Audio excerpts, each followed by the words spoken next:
Turasuje rero inshuti bakunze ibiganiro byacu twizera ko meze neza aho mukomeje kudukurikira muherereye turero mu kanya kuganira uyu munsi rero nkuko bimeze ku isi yose murimo kuvugwa cyane ni y'urupfu rwahoze ari perezida wa Haiti witwa Jovenel Moïse weretse kwicwa tariki 7 z'ukwezi kwa karindwi uyu mwaka wa 2021. Ni inkuru rero iri kuvugwa cyane ku isi bitewe n'uburyo yapfuyemo. Ni igihugu Haiti wenda kitazwi cyane ku rwego rw'isi, ariko uburyo yapfuyemo butandukanye n'uburyo abantu benshi bapfamo baba perezida, kuko wenda aba perezida bakunda kwicwa yenda n'indwara cyangwa kwicwa n'imitwe yitwaje intwaro irwanya igihugu, ariko ntabwo ariko byagenze, ahubwo yishwe n'abagizi ba nabi babandi baba mu dutsiko tw'amabandi cyangwa udutsiko tw'abacuruzi ibiyobyabwenge. Kuri ubu rero hari iperereza ryo kureba ngo ese ni bande bari bishe inyuma y'urwo rupfu rwe. Ibyo rero nibyo tugiye kugaruka muri kiganiro cyacu, twizera ko kiza kubonogera. Tubaye ikaze rero muri kumwe na Jean Baptiste Mico Myiza. Inkuru dukesha ikusanyirizo ry'amakuru rya AFP risobanura ko abantu bishe Jovenel Moïse bari abantu mu by'ukuri bagera kuri 28 aribo bateye urugo rwe mu murwa mukuru w'igihugu cya Haiti, umurwa mukuru witwa Port-au-Prince. Bakaba rero barateye urugo rwe baramwica, ndetse n'umugore we baramukomeretsa bikabije. Umwana wari mu rugo abasha kwisha mu buriri arabacika we ntiyagira icyaba. Abo rero bamwishe iryo tsinda ry'abantu uko bimaze kumenyekana ubu kubamaze gufatwa harimo abanyakolombia nibo biganjemo cyane, nubwo harimo n'abanyamerika. Akimara rero kwicwa ubuyobozi bw'icyo gihugu bwatangaje ko bari abantu bavuga ururimi rw'Icyesipanyol ndetse n'Icyongereza. Abavuga cyane rero Icyesipanyol akaba ari abo muri Colombia, naho abavuga Icyongereza akaba ari abo banyamerika. Abanyamerika rero babiri mu bamaze gufatwa n'ubundi bafite inkomoko muri Haiti, ariko ubundi bakaba ari abanyamerika baba ahitwa Florida. Aho rero niho baturutse, bikaba bitaramenyekana impamvu bahisemo kwica uyu muperezida. Igihugu rero cya Haiti ni igihugu mu by'ukuri kimaze igihe mu bibazo bikomeye cyane, byaba ari ibibazo umuntu yakwita karemano, bya bindi bita naturel, byaba n'ibindi bitandukanye.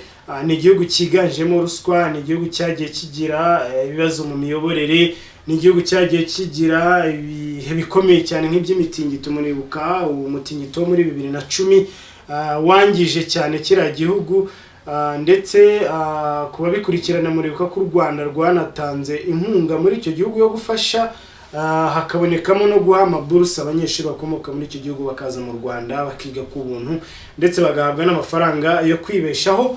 Ni kimwe rero mu bihugu bikennye cyane ku isi, kikaba n'igihugu kirimo ruswa cyane ku isi. Haiti rero ni igihugu cy'ibibazo muri make. Ibibazo rero byakigezeho birimo no kwicwa kwa perezida bikabije byiyongera ku bindi. Umuperezida rero Jovenel Moïse ni umuperezida warahiye muri 2017. Mu by'ukuri ntabwo yari amaze igihe kinini ku butegetsi. Muri 2015 ubundi no hari habaye amatora.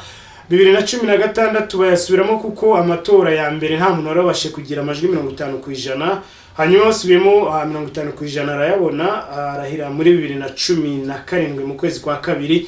Amatora yarabaye mu kwa 11. Hanyuma 2019 hatangiye kuza imyivumbagatanyo mu gihugu, bamwamagana ko yananiwe kuyobora neza igihugu ngo akigezeho bamutoye, bamugiriye icyizere bifuzaga kuba yakigeza, bityo mu gihugu hazamo akavuyo. Iki gihugu rero kigendera ku itegeko nshinga ryo mu mwaka w'1987. Perezida rero Jovenel Moïse abonye habaye ibyo bibazo yagize atya akuraho, birumvikana hariho yagize atya asigara mu by'ukuri ari we n'abaminisitiri bayobora igihugu, kuko iki gihugu nta nteko ishinga amategeko bugifite, ndetse nta na perezida w'urukiko rw'ikirenga gifite. Ni igihugu muri make cyagiye kigira n'ibibazo bikomeye cyane, kuko ubu tugeze muri 2021 kimaze kubarirwamo coup d'etat zigera nibura kuri 32 zabaye muri icyo gihugu. iki gihugu rero cya Haiti ni igihugu gifite igisirikare kikiyubaka kuko mu 1995 mu kwezi kwa 12 perezida wari icyo gihe Jean Bertrand Aristide yari yasheshe igisirikare agikuraho, hanyuma uyu Moise Jovenel agiyeho muri 2017 mu kwezi kwa 11 niho yongeye agisubiza icyo gisirikare cyongera kijyaho. Murumva rero kuva 1995 kugera 2017 nta gisirikare bafite, no kuva 2017 kugera 2021 aribwo igisirikare kigarutse, birumvikana ko kitari cyakabashije kwiyubaka. Iki gihugu rero muri make ni igihugu cyari gifite ibibazo bitari bike ku buryo urupfu rwa perezida rugiye kuza rwiyongera ku bibazo n'ubundi byari bisanzwe bihari, bikaba ari ibibazo mu by'ukuri bitoroheye iki gihugu. Iki gihugu rero butuvugana barimo gusaba inkunga Loni ndetse na Leta Zunze Ubumwe za Amerika, by'umwihariko ko yabatabara ikabafasha kugira ngo umutekano ugaruke. Ni igihugu kiri mu byo umuntu yakwita crise politique mu gifaransa. Iki gihugu gikoresha ururimi rw'igifaransa n'ururimi rw'igikreole, cyakoronijwe n'Abespanyole ndetse na Amerika iza kujyamo nyuma yaho. Burya Amerika nayo nubwo wenda yakoronijwe, ariko nyuma yaho muzi ko yagiye ifata utuntu tw'uturwa ikatugira tumwe mu bice by'igihugu cya Amerika. Aha rero Haiti iherereye ari mu bice bya Caraïbe, harimo ibirwa byinshi cyane biyorwa cyangwa bigenzurwa na Amerika.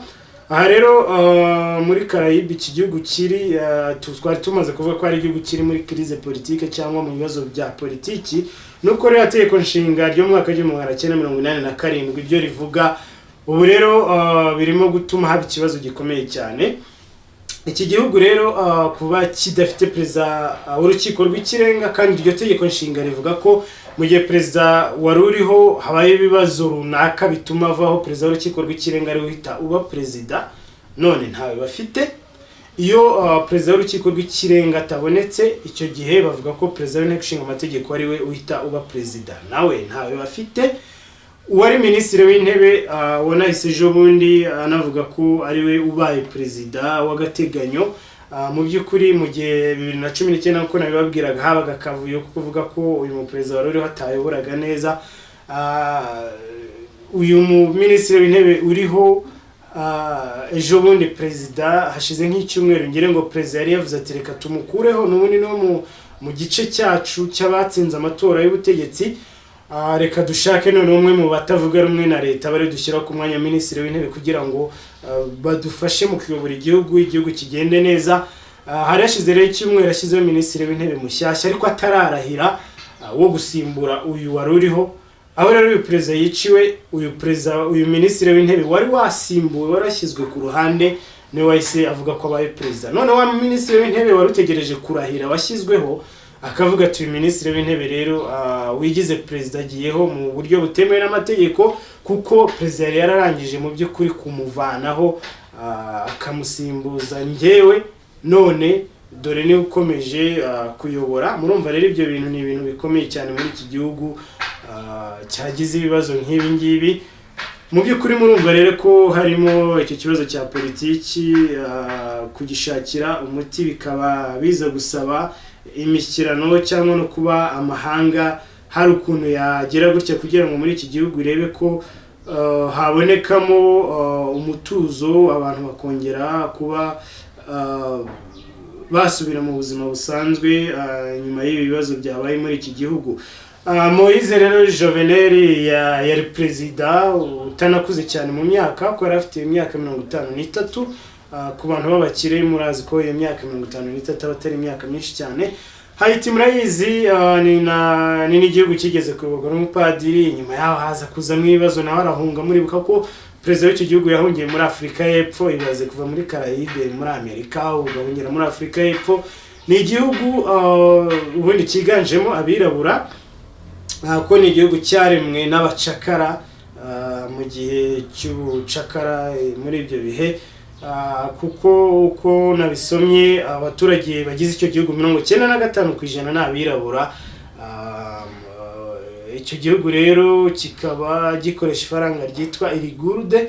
Ni igihugu muri Caraïbe, muri kariya gace mu bunini kihagaze kuko utundi n'uturwa dutoya.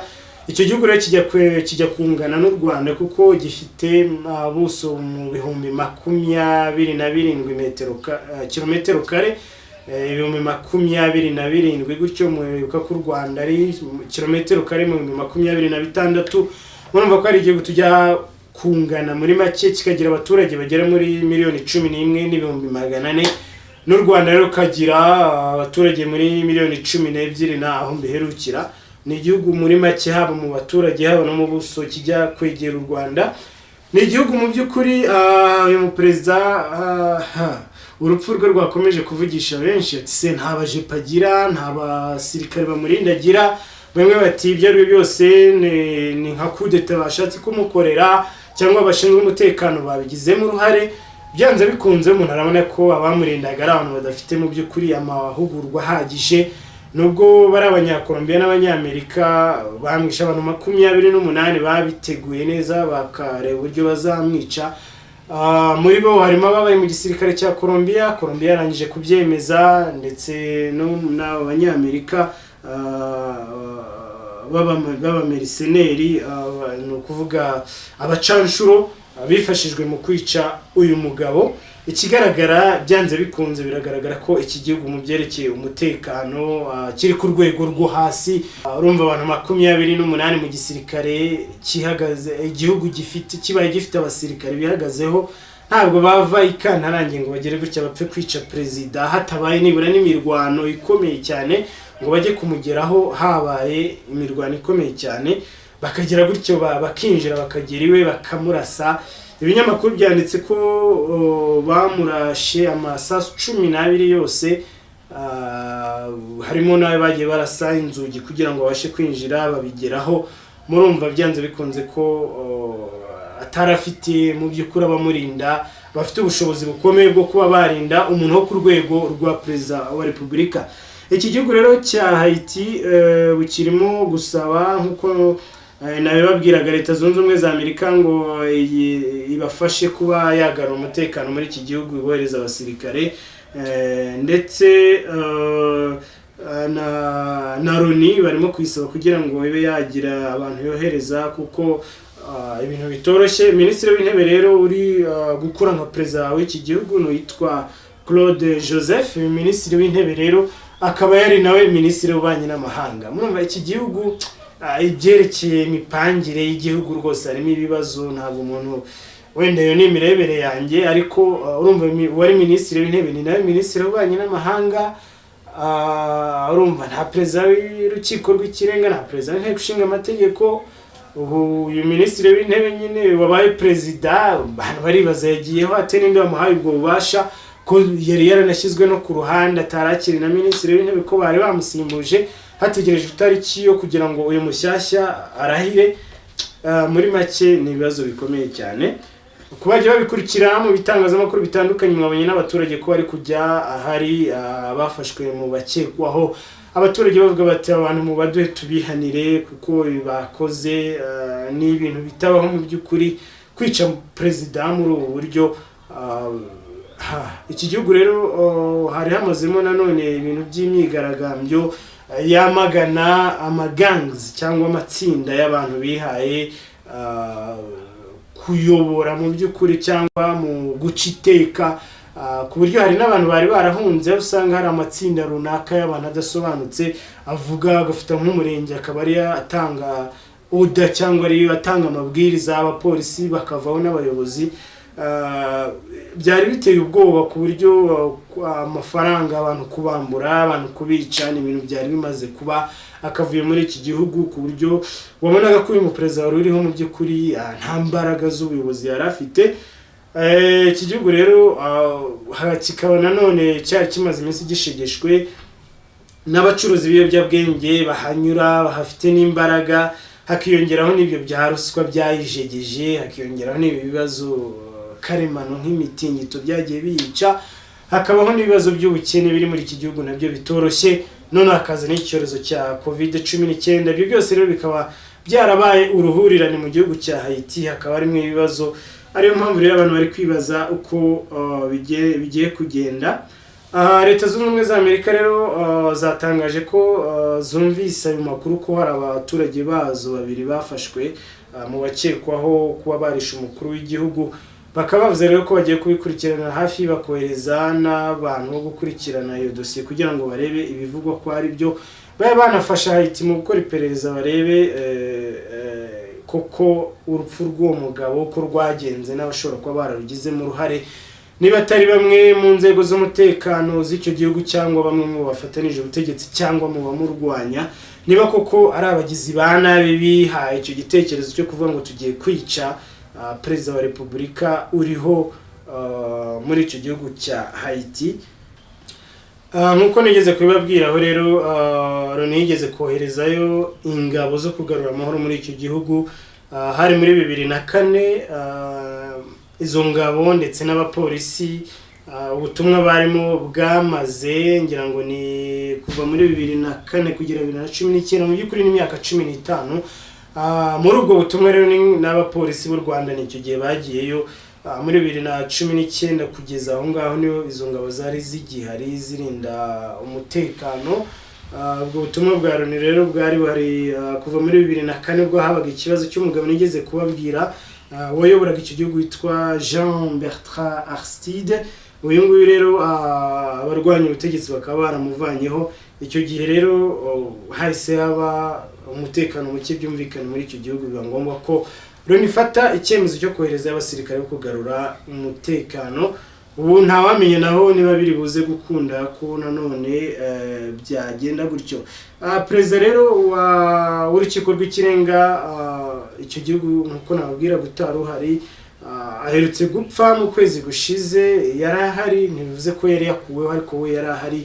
Yavuyeho mu kwezi gushize yishwe na COVID-19 kuko icyo gihugu nacyo ntabwo cyorohewe mu byerekeye COVID-19. Ntabwo yari yagasimbuwe rero, niyo mpamvu habaye n'ibyo bibazo byo kuvuga ngo ninde uri busimbure perezida wa repubulika, kuko uwo perezida w'urukiko rw'ikirenga wakabaye musimbura yarapfuye, yishwe na COVID mu kwezi gushize kwa gatandatu.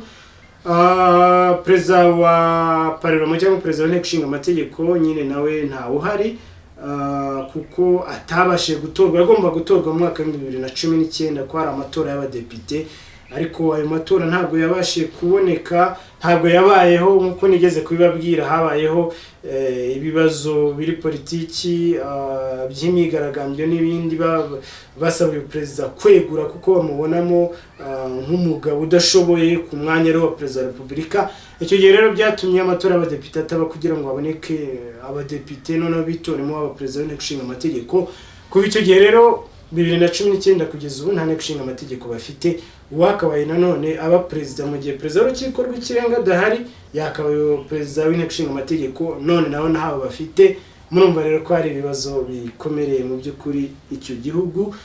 Minisitiri w'intebe washyizweho hashize icyumweru wari washyizweho yitwa Ariel Henry. Uyu Ariel Henry niwe wagombaga gusimbura Joseph Claudel.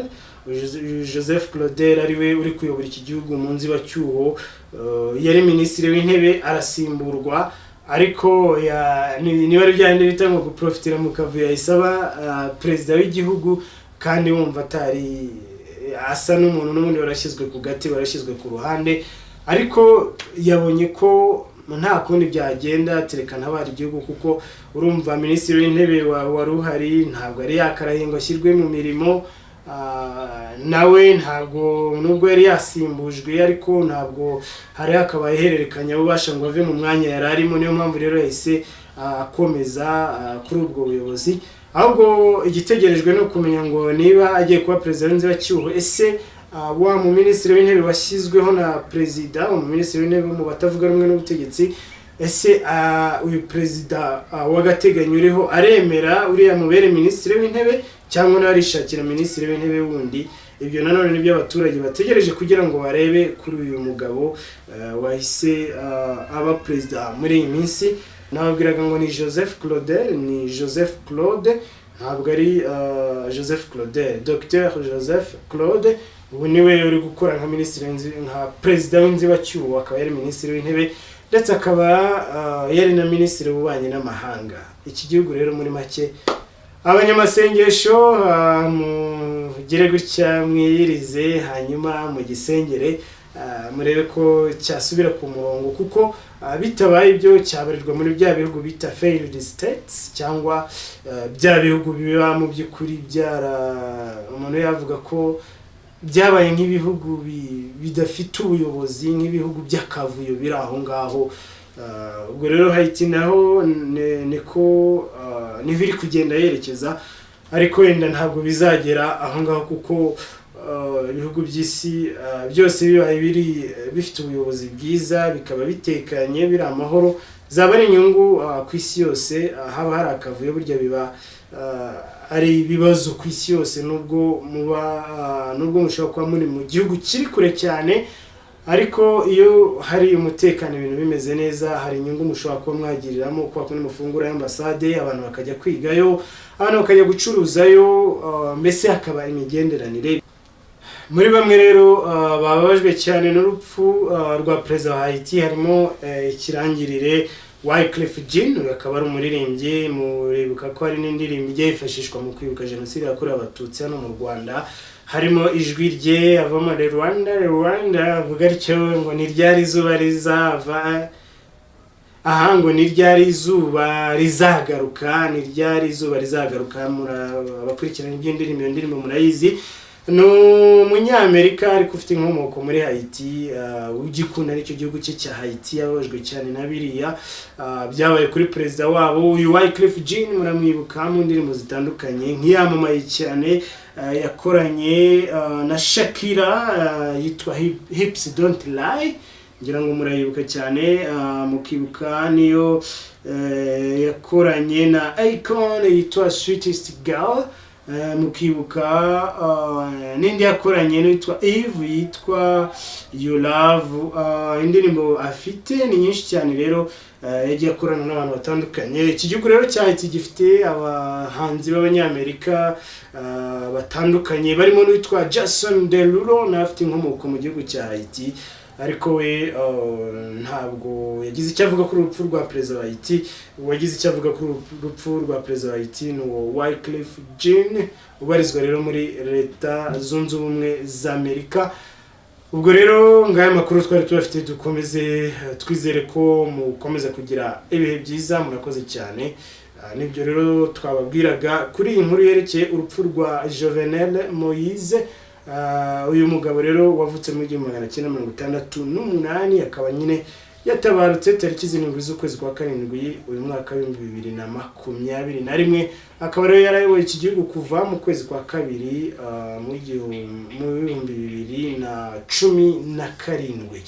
Mukomeze mugire ibihe byiza, mukomeza gukora subscribe kuri channel yacu, munareba nayo ma video ariho, munashyira amakomantere aho biri ngombwa, hanyuma n'ibindi byose mwatubwira byo gukora, tukaba twagerageza kugira ngo umumaro itangazamakuru rikwiriye kuba ryagira kuri mwe rigere kuri iyo ntego. Murakoze cyane rero, ndabashimiye.